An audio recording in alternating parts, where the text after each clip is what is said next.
I just added 2 clips to my timeline that I like to add my transition between. Let's begin by going over to the effects panel and type transform into the search box. You'll see the transform effect under distort. Drag it on to both of your clips.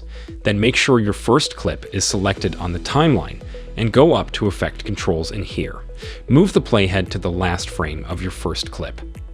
It'll show the second clip in the preview, but that's okay. Before we continue, I'm just going to zoom into my keyframe panel so you can see what I'm doing better. Okay, now down here you'll see the transform effect you added first increases scale to 175, and then click the stopwatch, which will create a keyframe at the playhead position. Now use a left arrow key on your keyboard to move the playhead at 4 frames back. Then click this arrow button, or you set the scale back to 100, and it will also create a second keyframe. Now when I play this back, our first clip zooms in. To add blur to your zoom, uncheck Use Composition Shutter Angle, and then change the shutter angle to 360, which will give you the most blur. All right, now we have some blur on our zoom in.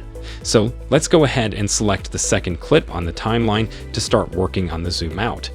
In Effect Controls, move the playhead to the first frame of your second clip. And like before, I'm going to zoom in so we can see our keyframes clearly. Undo Transform, set the scale to 150, and click the stopwatch to create a keyframe at the playhead position. Use your keyboard's or right arrow key to move the playhead forward for frames. Then click the Reset button to set the scale back to 100 and create a second keyframe for the blur.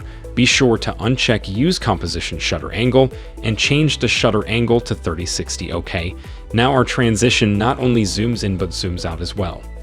To smooth out the zoom, make sure your first clip is selected on the timeline and in Effect Controls. You'll want to zoom into your keyframes so you can see them, then drag to select your 2 keyframes, right-click them, and select Ease Out. Then select your second clip and zoom into your keyframes. Then right-click your selected keyframes, but this time select Isn't OK. I really like how smooth this looks, and I'm happy with the end result. However, if you wanted to change the speed of the zoom, you could do that just by moving the second keyframe of either clip closer or further to the first keyframe. Alright, and that's all for me. So thanks for watching, and see you next time.